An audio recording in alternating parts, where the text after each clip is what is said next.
I just had to let you know you're.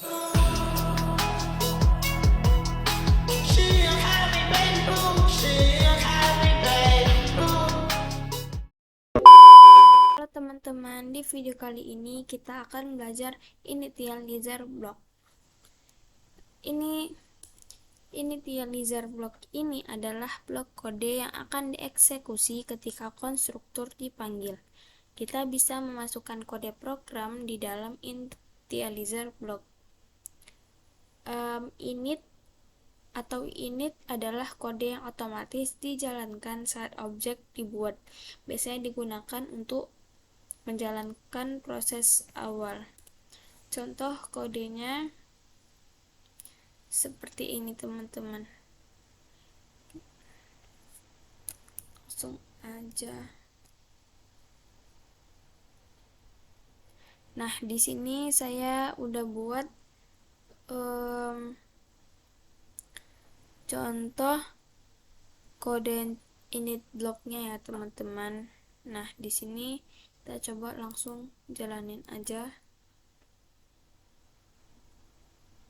Nah, keluarnya objek dibuat dengan nama Eko. Ini teman-teman. Tentang properties di Kotlin. Jadi, properties atau files atau attributes adalah data yang bisa kita siapkan di dalam objek. Namun, sebelum kita bisa memasukkan data di properties, kita harus mendeklarasikan data apa saja yang dimiliki objek tersebut di dalam deklarasi kelasnya. Membuat properties sama seperti membuat variabel, bisa mutable dan immutable. Jadi, properties itu adalah data untuk variabel yang di dalam sebuah kelas atau objek ya, teman-teman. Misalnya, kita punya kelas person. Nah, di dalamnya ada properties seperti first name, middle name, dan last name. Nah, di properties ini kita bisa ubah nilainya. Kalau pakai var, bisa juga pakai yang nggak bisa diubah dengan val. Untuk mengakses atau mengubah properties, kita pakai tanda titik setelah nama objek. Ini contoh kode dari kelasnya. Ini propertiesnya teman-teman. Yang kedua itu ada manipulasi properties. Nah, properties yang ada di objek bisa kita manipulasi tergantung mutable atau immutable. Jika mutable berarti kita bisa mengubah data propertiesnya. Namun jika immutable kita nggak bisa mengambil data propertiesnya aja. Kita hanya bisa mengambil data propertiesnya aja. Untuk memanipulasi data properties sama seperti cara pakai variabel. Ini yang tadi saya bilang ya teman-teman. Lanjut.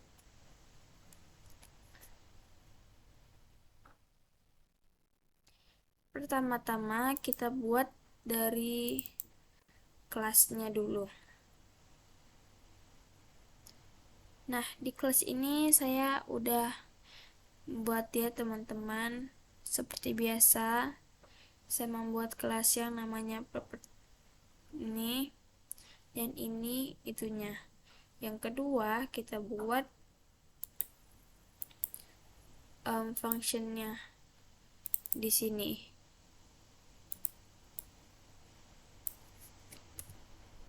Jangan lupa kita membuat import data nama kelas kita.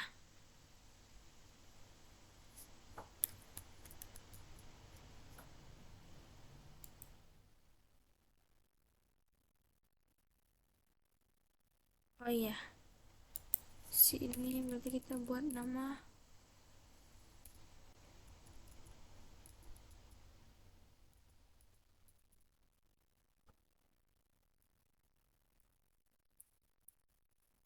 Oke, sekarang kita jalanin langsung.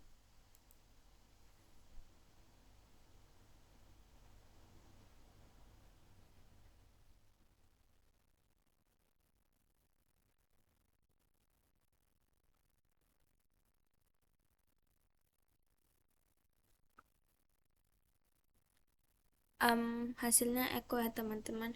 Oke, sekarang kita akan lanjut pembelajaran konstruktor.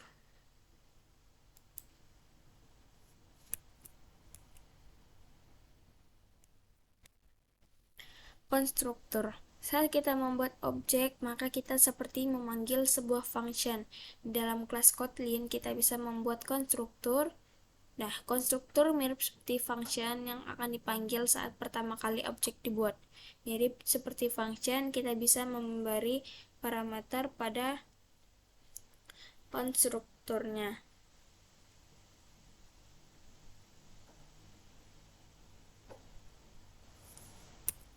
Nih, ini konstruktor dari kelas ini, ya. Terus yang kedua, cara menggunakan konstruktornya.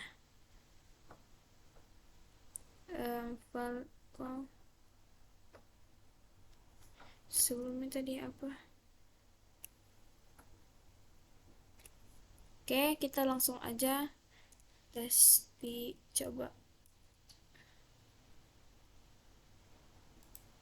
Sini mau buat kelasnya.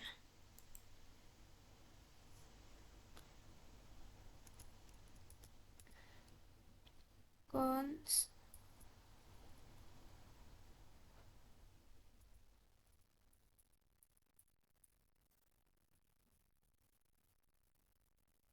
Oke.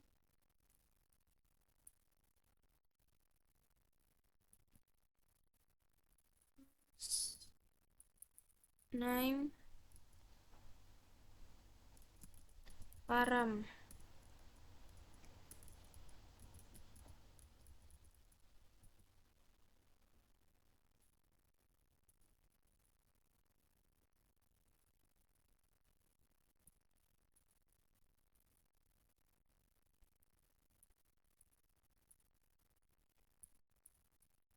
Yang kedua, middle name param string koma terus slash.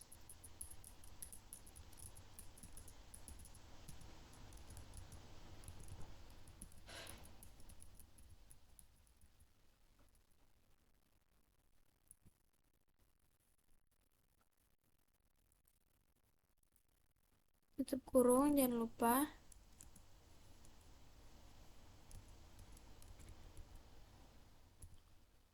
Kita buat var first name first name aja. Seperti ini, baru string sama dengan first name param.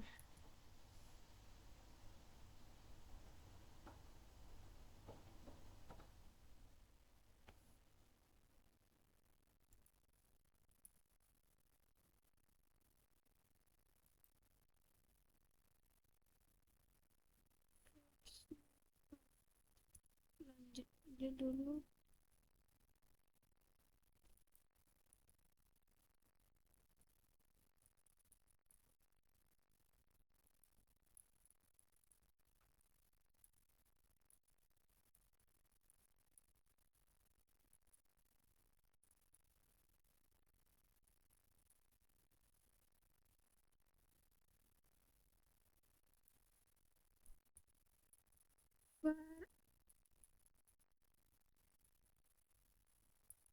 Sebentar ya teman-teman.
Oke teman-teman, jadi saya bakal jelasin di sini aja ya karena lagi ada bermasalah.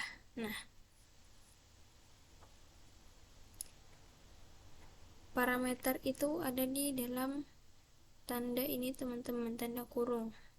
Setelah nama kelas itu konstruktur.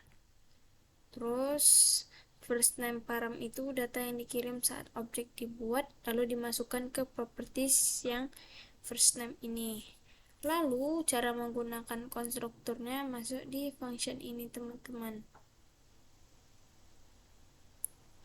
Person langsung kita isi data saat kita bikin objek. Gak perlu satu-satu kayak sebelumnya, lebih cepat dan rapi.